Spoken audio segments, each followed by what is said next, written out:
Glória a Deus. Cumprimentamos a todos, amados irmãos, com muita alegria, com a paz de nosso Senhor e Salvador Jesus Cristo.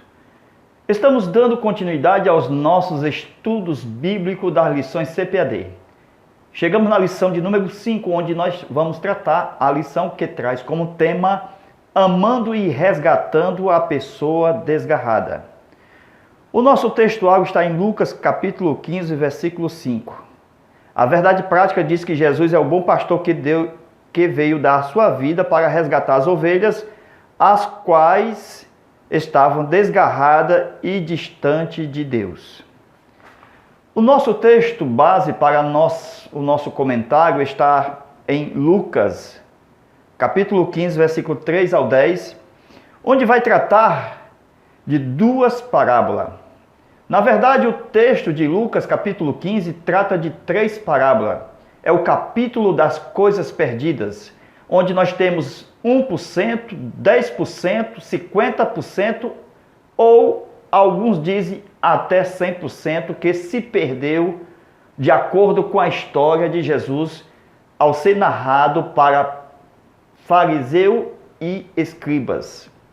Interessante que Jesus vai ensinar. Por quê? Porque Jesus, ao permitir-se estar entre publicano e pessoas pecadores nas suas casas e comendo com eles, uma prova do amor de Deus para com a humanidade pecadora, de uma forma em geral. Então, nós vemos o mundo como um grande redil, como um grande aprisco, onde nós temos judeus e gentios antes da vinda de Jesus. Com isso, Jesus tem o seu próprio aprisco. João 10 e 16. Ele veio pegar pessoas e tirar do redil mundial e trazer para o aprisco. O aprisco aonde Jesus tirou a ovelha perdida, de acordo com a parábola das 100 ovelhas, que uma se perde. Aí ele fala que essa que se perdeu, ele não traz de volta para o redil, ou para o aprisco. Para onde é que ele leva a ovelha perdida? Ele leva para a sua casa. Glória a Deus. Qual é o mistério aqui? É que nós temos um aprisco feito pelo próprio Senhor Jesus. Eu edificarei a minha igreja e as portas do inferno não prevalecerão contra ela. Então nós temos um aprisco que Jesus veio salvar os judeus. Jesus disse, eu tenho outras ovelhas, os gentios, que não são do aprisco mundial. Esse é o aprisco mundial. Mas convém agregar a esta, ou seja, no aprisco que é a igreja de Cristo. Com isso, meus amados, nós vemos o seguinte. A parábola das 100 ovelhas, nós vamos devagar. Ela trata a respeito de um acontecimento onde estava presente pessoas perdidas. Não eram só os fariseus e nem os publicanos, mas de um modo geral, os pecadores, eles estavam perdidos. Então nós vemos que a parábola, de acordo com o contexto da hermenêutica, onde se interpreta o texto, nós vemos que as pessoas mencionadas são pecadores, são fariseus, são publicanos e também são quem? Os escribas. Só que dentro do contexto, esses aqui estão num aprisco mundial. O que é isso? É que Jesus vai falar da ovelha perdida. Então, num contexto geral, todos estão perdidos, porque todos pecaram e destituídos estão da glória de Deus.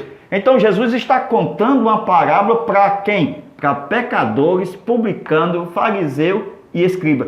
Principalmente para esses dois aqui.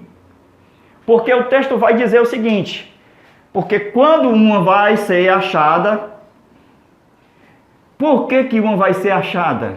Porque essas aqui estão com um coração insensível. Essas aqui acham que não precisa de arrependimento e nem se alegra com a salvação de pecadores, com pessoas simples. Então eles fazem murmurar. Aí Jesus pega a parábola das 100 ovelhas, das 10 dracmas e 2 filhos.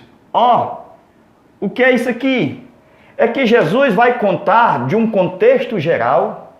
Ele vai tratar da alegria, por um pecador que se arrepende, mais do que 99 justos que não necessita de arrependimento, que não quer se arrepender.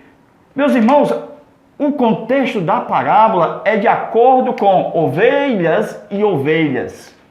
Todas estão perdidas, mas Jesus foi atrás de quem? De pecadores e publicanos.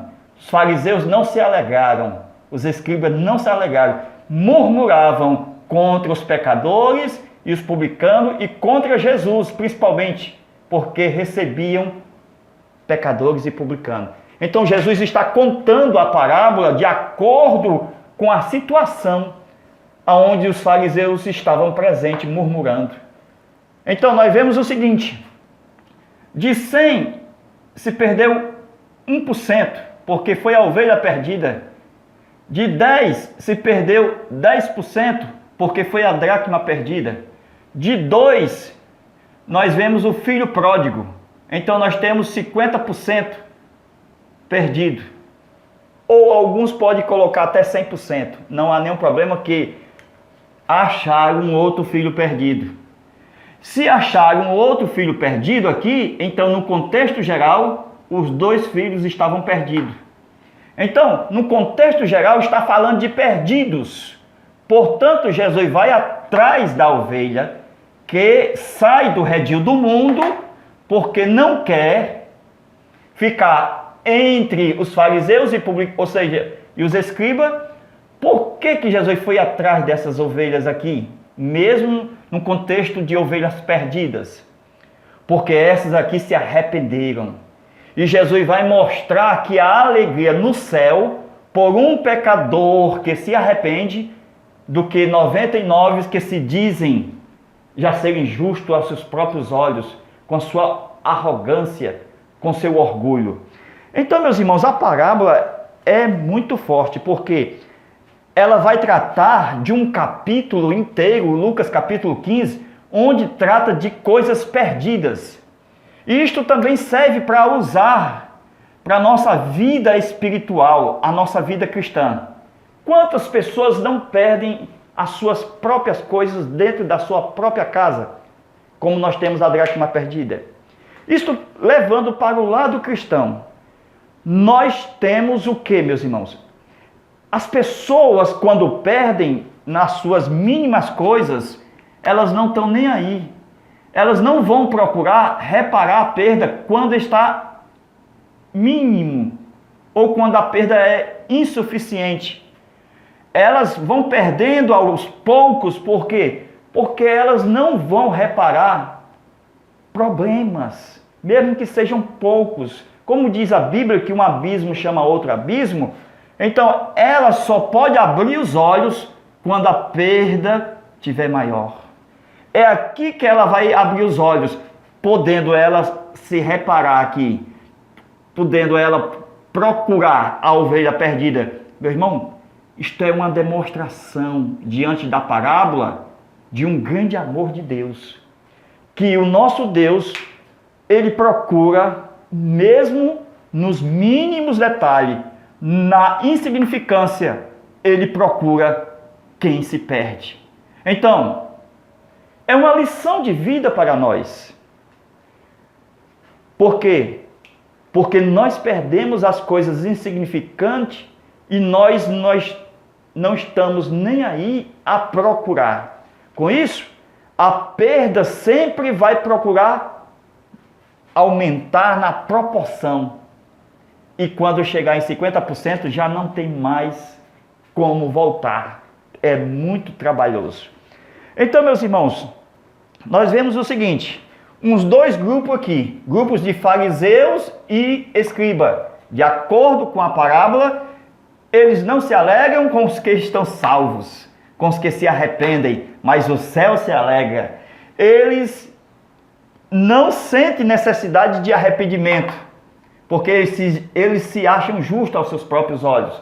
Então são religiosos, são pessoas, escribas e fariseus, que estão murmurando contra Jesus.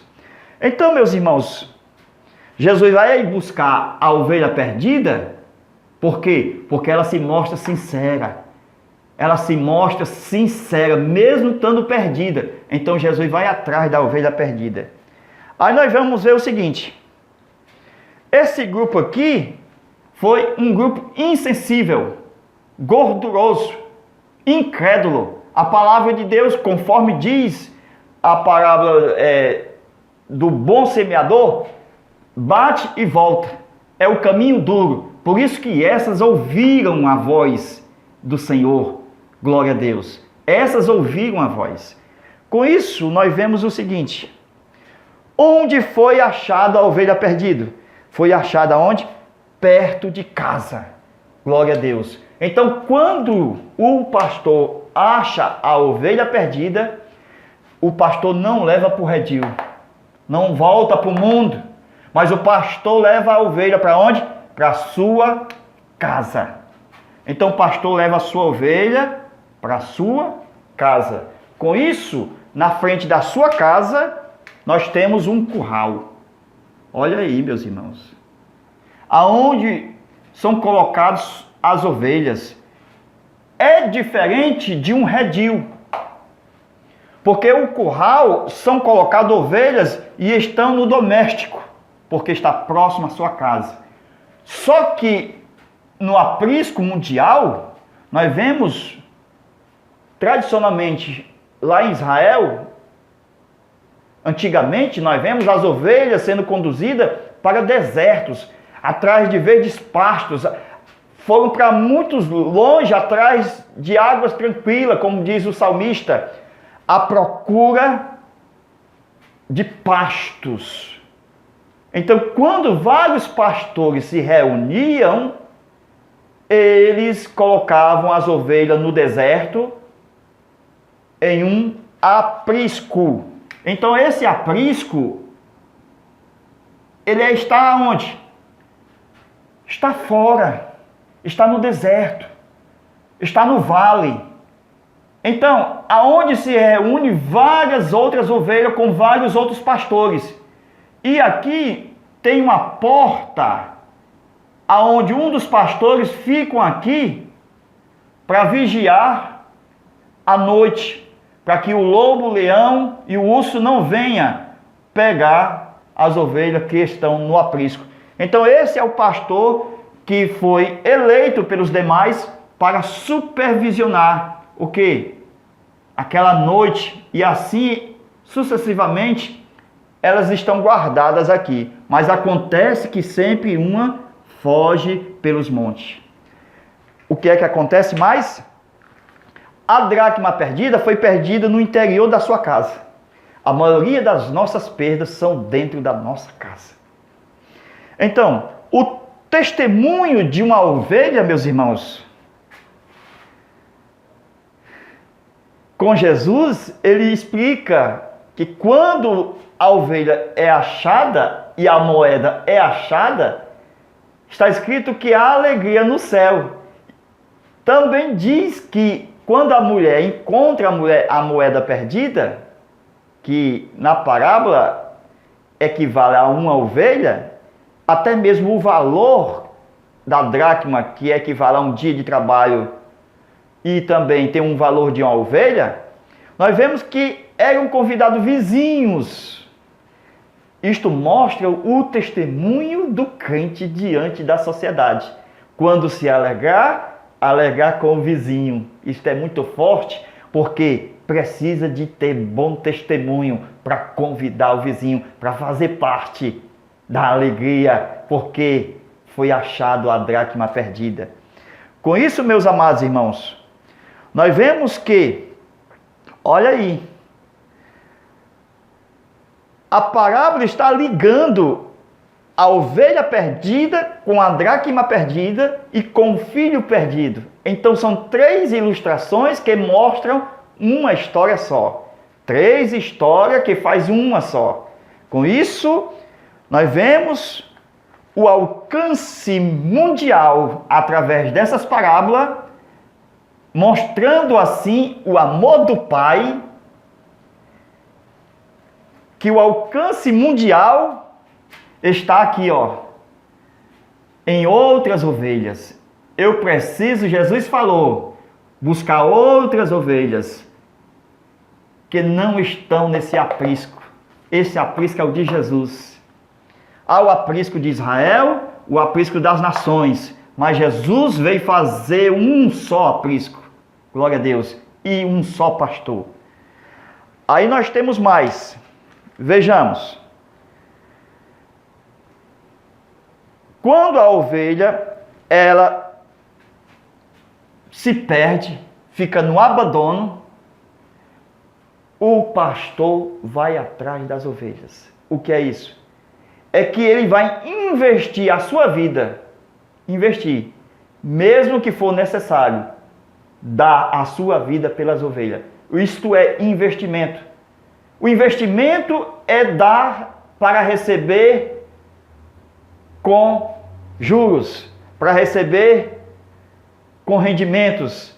Isto mostra que Jesus, quando morre na cruz do Calvário, ele investiu a sua vida. Por isso que ele podia tomá-la de volta, porque foi um investimento. E quando ele toma a sua vida de volta, ele atrai a si as ovelhas. Por quê? Porque todas as ovelhas, diante do sacrifício lá em Israel, eram sacrificadas ovelhas. Mas Jesus, ele é a porta das ovelhas. E o Espírito Santo é aquele que está no meio da porta. Então a porta é Jesus. O Espírito Santo é exatamente o porteiro, aonde estão guardando as ovelhas no verdadeiro aprisco, unindo as ovelhas e unindo os pastores debaixo do bom pastor, que é Cristo, o nosso Senhor. Então, se lembra lá de Gênesis, logo no começo da história de Adão e de Eva, onde Deus fez um casal de ovelhinhas? Adão e Eva, meus irmãos, era um casal de ovelhas diante do seu Deus, diante do seu pastor. Com isso, quando eles pecaram, Deus imolou um cordeiro e tirou a veste do cordeiro e vestiu Adão e Eva como se fosse mesmo cordeiro. Gênesis 3:21. Deus vestiu Adão e Eva, parecendo agora com um cordeiro e uma cordeira. Com isso, ao ser enviado no mundo da floresta, aonde tem ursos, lobos e leões, o que é isso? É que eles agora poderiam, diante de Deus, dizer, como diz o salmista: ainda que eu passe pelo vale da sombra da morte, não temo mal algum, porque o Senhor tem o seu cajado e a sua vara, e elas me consolam. Então o pastor das ovelhas tinha a vara e tinha um cajado, e era suficiente para consolar a ovelha. Com isso, nós podemos ver que quando Jesus nos envia, ele diz: eu vos envio como ovelhas no meio de lobos. Porque Jesus já nos revestiu de ovelha, de humildade, e temos que andar no meio dos lobos. Isto é forte, irmãos. Mas Jesus deu a sua vida pela nossa vida, para que as ovelhas não morram mais. Glória a Deus.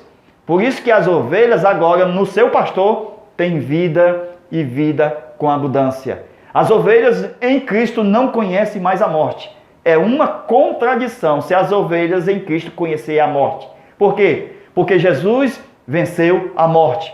As ovelhas não conhecerão mais a morte. Por quê? Porque está escrito no Salmo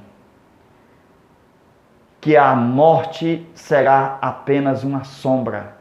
Ainda que eu passasse pelo vale da sombra da morte, Então nós passa pela sombra, mas foi Jesus quem passou pela morte e venceu e trouxe vida com abundância para todas as ovelhas e cordeiros. Glória seja dada a Jesus. Então, meus amados irmãos, nós podemos ver que Jesus foi buscar a ovelha perdida e disse: há alegria no céu por um pecador que se arrepende. Glória a Deus. Com isso, meus queridos e amados irmãos, nós vamos falar um pouquinho também da parábola do filho pródigo. Mas antes, deixa eu lhe mostrar que o pastor, quando ele usa a vara, a gente acha que é para maltratar a ovelha. Mas a vara, ela serve mais como instrumento de justiça para os malfeitores, para os leões, para os ursos e os lobos, do que para a ovelha. Só se a ovelha se desgarrar, só se a ovelha desobedecer, aí precisa de correção, de entrar na vara, de entrar na justiça de Deus. Com isso, quando a ovelha diz que a sua vara e o seu cajado me consola, é porque ela tem utilidade. Quantas pessoas aceitam a Cristo, saem dos seus vícios, das drogas, crack e maconha, etc. Muitas pessoas saem da prostituição, mas tem o cajado e a vara, que, como diz a Bíblia, a palavra, a doutrina, a escola bíblica vai instruindo, corrigindo, e assim lá na frente, com um tempo, com águas tranquilas e com verdes pastos, esta ovelha pode dizer ao seu pastor que ele não faltará. Salmo 23, versículo 1. Aí nós vemos o seguinte, meus irmãos. A ovelha, com o passar do tempo, por causa da vara e do cajado, ela vai se sentir salva e vai dizer: estou consolada. Glória a Deus. Então, meus irmãos, nós podemos ver que diante de uma igreja onde nós estamos, na área cristã, os pastores e as ovelhas.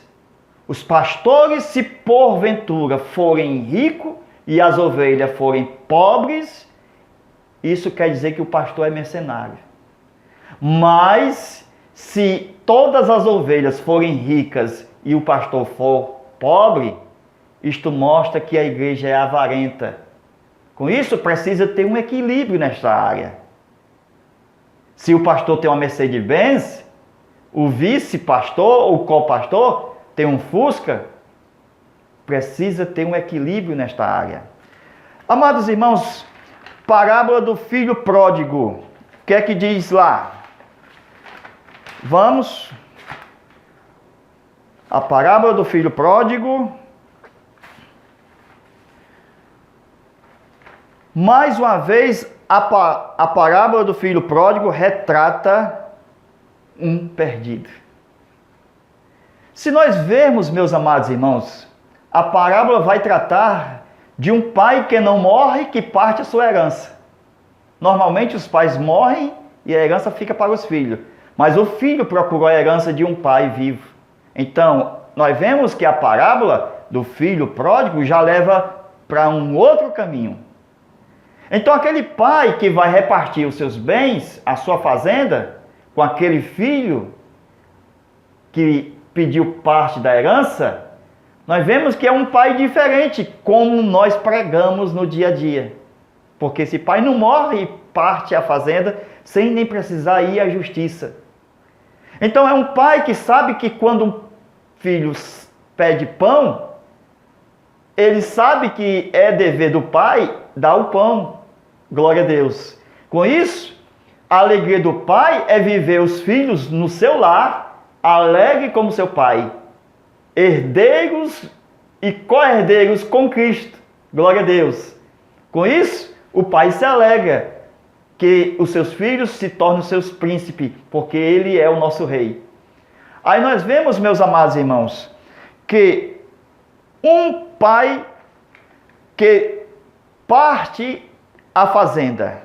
E diz a Bíblia que o erro do filho pródigo está no versículo 13, que em poucos dias, depois de poucos dias, ele partiu. Ajuntando tudo, levou tudo. A gente pensa, levou tudo. Tudo que era direito. Mas o pai, que nós tratamos nesta parábola como um pai normal, comum, mas como eu já disse, esse pai não morre, o único pai que não morre é o celestial. Então nós temos direito de estar na igreja, servindo a Deus, participando da herança do reino de Deus. Com isso é um prazer do pai partir os dons espirituais com todos que estão na igreja. Então nós temos que pedir a nossa parte nesse sentido, porque o nosso pai é Pai Celestial e nós somos filhos do Rei Jesus, e assim participamos do reino. Aí então, meus irmãos, esse filho pensou que levou tudo, porque diz o texto que ajuntando tudo, mas o pai sabe muito bem que no reino o vestido só é para quem é salvo, o sapato só é para quem prega o evangelho, e o anel só é para quem tem autoridade. Então o pai esconde e não dá para o filho que sai. Quer sair? Pode sair. Mas nem leva o anel, nem leva o sapato e nem leva o vestido. Pode ir de bota se quiser, mas de sapato não vai. Então nós vemos o seguinte, ele foi para uma terra longínqua.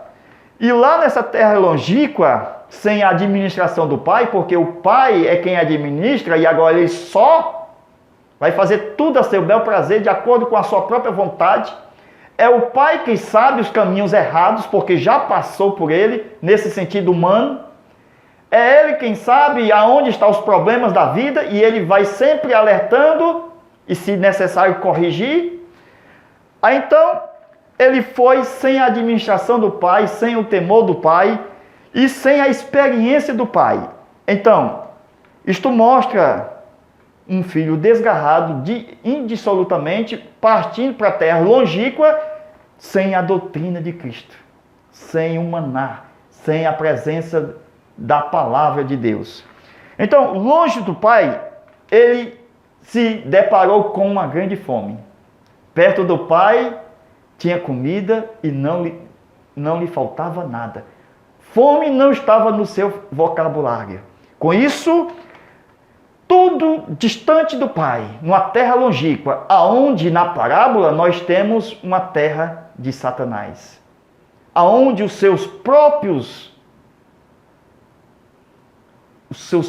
trabalhadores serão trabalhadores de porcos, aonde vão lutar com porcos, trabalhar com porcos, alimentar porcos, aonde a outra terra, que era a terra do pai, era a terra de um verdadeiro fazendeiro, aonde se cuidava de bois e de ovelhas.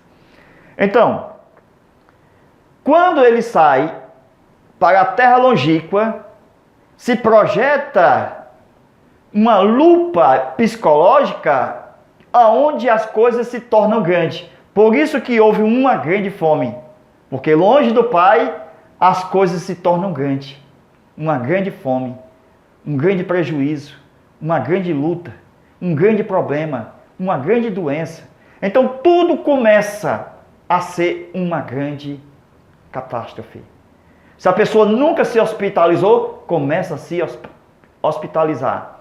Nunca adoeceu, começa a adoecer. Por quê? Porque está longe do pai. Nunca teve câncer, vai ter o câncer porque está longe do pai.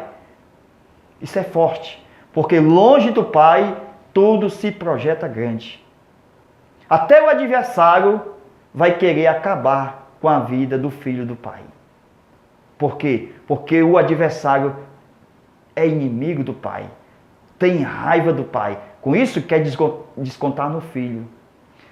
Então, meus irmãos, isso é muito forte.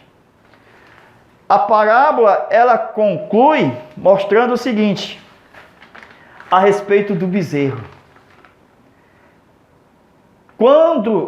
Terminando, lá vem coisa forte. Quando o pai fica esperando o filho voltar, porque o pai sabe que um dia o filho vai voltar. Então o pai, ele prepara, as terras do pai e a terra longínqua e a terra do pai. Então na terra do pai, ele vai projetar um bezerro, vai fazer com que esse bezerro engorde. Então isso aqui é o relógio do pai. O bezerro é o relógio do pai. Por quê? Porque enquanto o bezerro está vivo, o filho está nas terras longínquas e está perdido. Quando o filho volta, o bezerro morre. Olha aqui, Então, com isso, nós observamos, meus queridos irmãos, que quando o filho volta, o caminho de volta, nós calculamos como 100%. Chegai-vos a Deus e eu vos chegarei a vós. Então, Deus quer que primeiro você se chegue a Ele. Então, o filho aqui fez uma oração, ensaiou. Vou dizer quando chegar lá, Pai, pequei. E quando o filho sai, o pai sai. O filho vem, o pai vem. O filho caminha, o pai caminha. E os dois se encontram. Então, na metade do caminho, 50%, já é garantido para quem se arrepende dos seus pecados. O pai encontra no meio da estrada. Por quê? Porque aquele que se chega a Deus, Deus também se chegará a ele, conforme diz Tiago. Deus abençoe. Amados irmãos, os nossos vídeos extras já está sendo enviado antes da aula oficial do YouTube. Por isso que é necessário que todos recebam no seu e-mail ou no seu zap os vídeos extra que estão sendo gravados. Deus vem te abençoar e te guardar. Faça uma contribuição de qualquer valor e já pode pedir as 13 aulas que já estão sendo produzidas. Já gravamos 5 aulas, já estão sendo enviadas para todos os amados irmãos. Deus te abençoe. Fica na paz de nosso Senhor Jesus Cristo. Até a próxima aula, se nosso bom Deus nos permitir. Amém? Deus abençoe.